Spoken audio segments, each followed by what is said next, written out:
So which wide receiver should you not draft for 2024 fantasy football? This is the last part of the Do Not Draft series, guys. Fantasy Sports Boss, hit that subscribe button if you're new. Gonna start with the My Guys videos that are going to be coming out starting later on tonight into tomorrow about the players that I am more likely to draft than most after we finish up with the receivers today. So these are the receivers that you should not draft for 2024 fantasy football. Now, if you notice, almost all the top guys, Tyreek Hill, CeeDee Lamb, Ja'Marr Chase, Justin Jefferson, Amon-Ra St. Brown, A.J. Brown, Garrett Wilson are not on my list because I want to draft all of them. I'm all about the receivers the first couple of rounds. You all know that. So the guys I'm going to share with you now are the receivers I will not draft this season. Certainly at cost. The first one is Marvin Harrison Jr. Marvin Harrison Jr. has yet to play an NFL snap. Now, I know that he is a special talent, out of this world talent, but I'm not willing to use a second round pick in a PPR league on a guy who has not played a snap in the NFL, and a guy who has a quarterback in Kyler Murray who is not exactly Pat Mahomes, right? I mean, this has been a very run-heavy offense the last couple of years.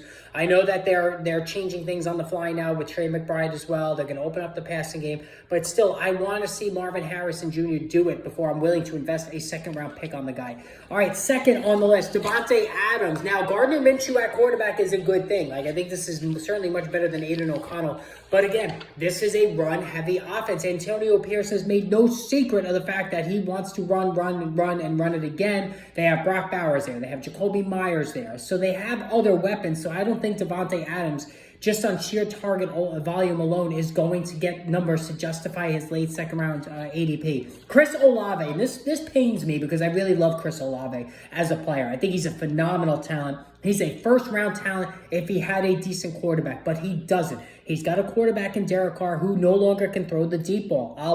It neuters Chris Olave's numbers. He had the most unrealized air yards in the entire NFL last season. That is, again, an indictment on Carr and testifies to the fact that two just could not get on the same page last year. The touchdowns are going to be light. It's going to be hit or miss with Olave. He's going to have a lot of 5-catch for, 75-yard days. Great, but not what you expect for a guy who's going in the second round in most drafts.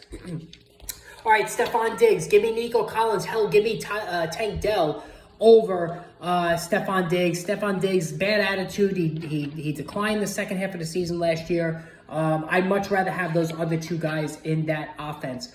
All right, T. Higgins, now that Ja'Marr Chase is back in the fold, T. Higgins has just not broken through to those 80-catch seasons. I'm done chasing him. I do think he's a talented guy, but this is all Ja'Marr Chase, and it has been since the two of them have been on the same team together. So T. Higgins, nice player, but he hasn't tapped into that potential that I don't think he's going to be able to tap into unless he's the number one guy on a new team after the season. Christian Watson, tired of the leg injuries. Give me Jaden Reed. Again, he's a game-breaking talent. The raw catch totals are just not there, and he's got constant injuries on his legs. Jordan Addison, I will go with Justin Jefferson, but Jordan Addison, the second receiver on a Sam Darnold offense, no thank you. I'm not going there. Tyler Lockett, I used to be a big fan of Tyler Lockett. He's fading. Cortland Sutton, I don't think is a good matchup with Bo Nix there in Denver because he's more of a big play down the field kind of pass receiver there, and I just don't think the touchdowns are going to be anything to write home about there. Guys, let me know which receivers you're going to fade this year. Post in the comments below. Let me know who you are avoiding in drafts this season. Hit that subscribe button.